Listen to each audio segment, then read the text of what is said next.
All right, well, hello everybody. We've made it to the final stretch. We'll be talking in these last three sessions on spine. So you got through all of the unimportant things like arms and legs, and now you can focus on what matters, which is the spine.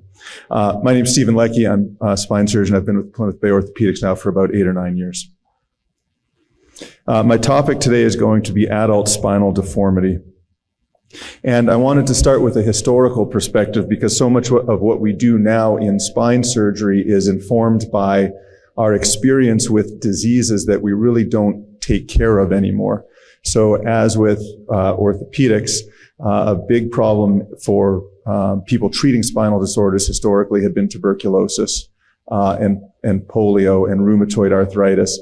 And now the medical management for those problems is so good that we really don't take care of those problems hardly at all. And we're really on to surgical treatment of deformity, degenerative conditions, and so forth. This spine was excavated from a cemetery, 12th century cemetery in Eastern Europe. And you can see a very significant kyphotic deformity called a gibbous deformity.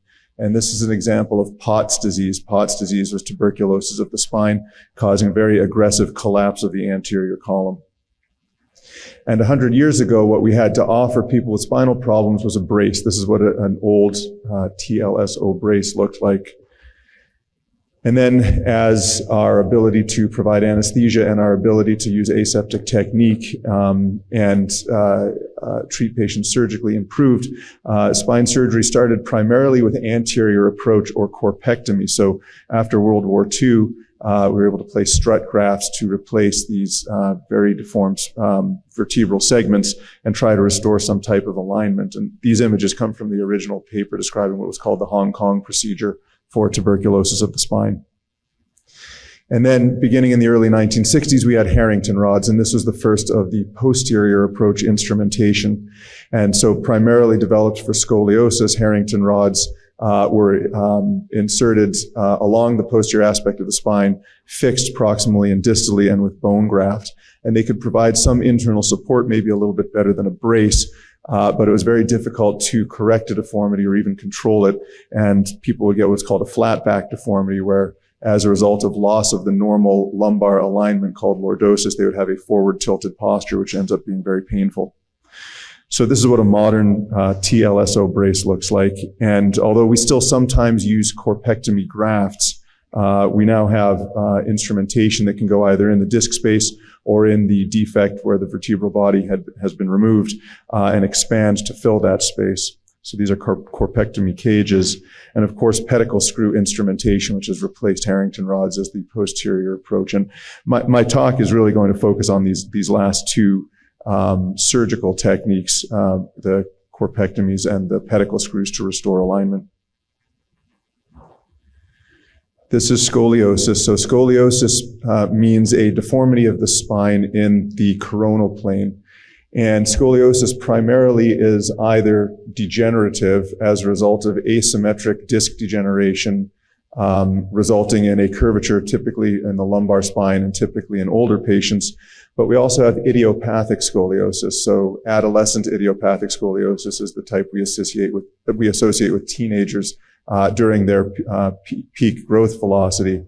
And idiopathic scoliosis is more commonly a broader curvature. Often there's a thoracic component.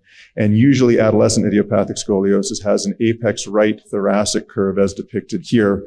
And in fact, if you see anything besides that, such as an apex left thoracic curve in an idiopathic case, you really have to look carefully for other potential underlying causes, such as tumor.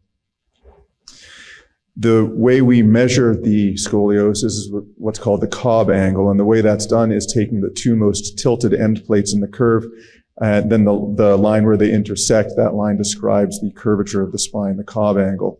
And anything over 10 degrees is considered scoliosis, but for minor curves, we might not do anything at all, just serial x-rays every year during teenage growth phase. And as the curve gets into the range of 20 or 30 degrees, we might consider bracing.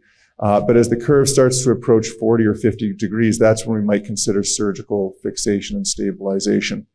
And very large curves, so over 60 degrees, can affect pulmonary function because it affects the geometry of the chest cavity, and over 90 degrees can actually affect mortality. And scoliosis, initially treated with conservative measures, physical therapy, medications, potentially injections. But when the curve is bad enough and the symptoms are significant enough, then the treatment is pedicle screw instrumentation, which can be done to realign the spine. And if you place pedicle screws, one on each level, you can use that as a powerful reduction tool to straighten the spine by introducing a rod that is more of a normal neutral spinal alignment, and then using that rod to really draw the spine toward the rod, and then restoring proper coronal and sagittal plane balance as depicted here. So you can see sequential tightening of the screws, the set caps that grow in the screws that then will help straighten out the spine without putting too much tension on any one individual level, which could cause a screw to pull out. So a deformity in the coronal plane is scoliosis, but a deformity in the sagittal plane is typically kyphosis, or a forward tilted posture. And this can be actually even more debilitating in terms of back pain symptoms. Normal spinal alignment, when you're looking at the spine from the side or the sagittal plane, the base of the cervical spine, the C7 vertebral body, should fall right above the superior end plate of S1, where the lumbar spine ends, and should also fall and transect the femoral heads as depicted here on the right. And when people start to tilt forward, this forward tilted posture causes very significant back pain, because now their back muscles are working on overtime to try to help them maintain some horizontal gaze, so they can keep looking straight ahead. There are pelvic parameters which are worth understanding, because we use these as we are trying to go through the intensive preoperative planning that's required when we correct these spinal deformities. So lumbar lordosis is the Cobb angle that is formed between the end plates of the L1 and the L5 vertebral body. And pelvic incidence in this cartoon depicted here, the round sphere is the femoral head, and then the more triangle-shaped structure is the sacrum. And so the pelvic incidence is the line formed by the perpendicular from the S1 end plate, as compared to a line that goes from the center of the femoral head to the center of the S1 vertebral body. And pelvic incidence is morphometric, which means that it is a value that is unique to each person, but does not change as their pelvis and their spine moves in space. So from standing to seated to laying down position, their pelvic incidence does not change. And in the standing spine, normal sagittal balance, there's an important relationship where the pelvic incidence and lumbar lordosis should approximately match. So if you measure the pelvic incidence and you measure the lumbar lordosis, and there's a significant mismatch of 20, 30, 40 degrees, then you know as you're planning that operation, you have to restore that alignment by restoring those 20, 30, or 40 degrees to the spine. The sacral slope and the pelvic tilt describe the orientation of the pelvis in space, and they're complementary values. So sacral slope is the S1 end plate as compared to the horizontal, and pelvic tilt is the line between the center of the femoral head and the center of the S1 end plate as compared to the vertical.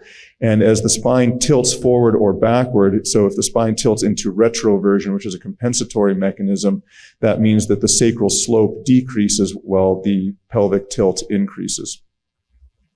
And it's important to understand those fundamentals as you consider the compensatory mechanisms that people will take to try to maintain normal alignment. So here depicted in green is a well-balanced spine. You can see that the base of the cervical spine is at the same level as the S1 superior end plate and the femoral necks. And then as this person starts to lose their lumbar lordosis, so normal curvature in their lumbar spine is diminished or straightened, one compensatory mechanism is they will also straighten out their thoracic spine, but then they will also begin to retrovert their pelvis. And retroversion of the pelvis means the pelvic tilt increases, the sacral slope decreases. And initially they can take those maneuvers to maintain their sagittal balance, but eventually they will run out of pelvic tilt, and they will adopt a forward tilted posture. And so in unbalanced spine, the pelvic tilt has been maximized, the lumbar lordosis is straightened, the thoracic kyphosis is straightened, the knees are slightly bent, and despite all of this, there's a forward tilted posture. So the way we correct that alignment when it comes to the point of surgery is by introducing or subtracting wedges from the spine so that we can bring the spine into a more neutral alignment. Osteotomies performed from the back. This is called a pedicle subtraction osteotomy, where you can remove approximately 30-degree wedge, and then the rest of the remaining spine collapses down, and that can restore spinal alignment.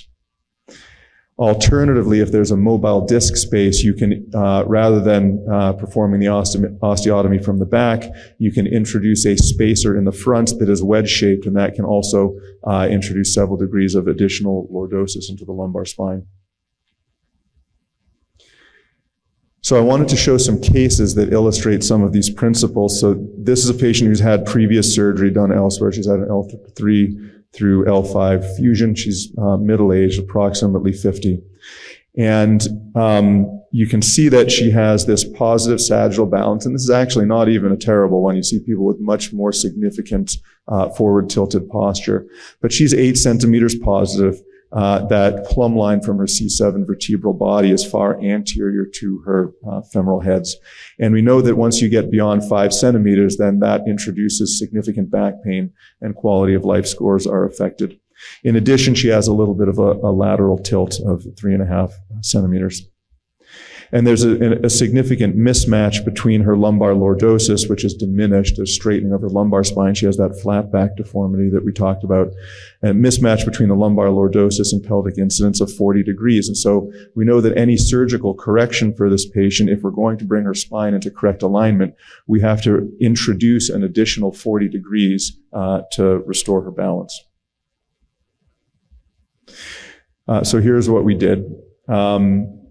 We used cages from the front, and these cages are wedge-shaped. The level above her old surgery, which was L2-3, a cage of approximately 20 to 30 degrees, and then the level below her surgery, cage of approximately 10 degrees, with the goal of introducing an additional 40 degrees of curvature into her lumbar spine and bring her into balance. And then you can see restoration of lumbar lordosis, which for most people is about 40 degrees. This is another case. This is an adolescent idiopathic scoliosis that was never treated during teenage years. So this patient was in his 20s. He never had bracing. He was getting significant back pain as a result of this. And he had a thoracic curvature of about 55 degrees. And you can see that this is a typical curvature. The apex of the curve is to the right. And in this case, we used the pedicle screw technique by placing the pedicle screws on the concave side of that curve, introducing rods that are in more normal spinal alignment, and then drawing the spine up to the rods. That helps straighten out the spine and significantly reduces curve.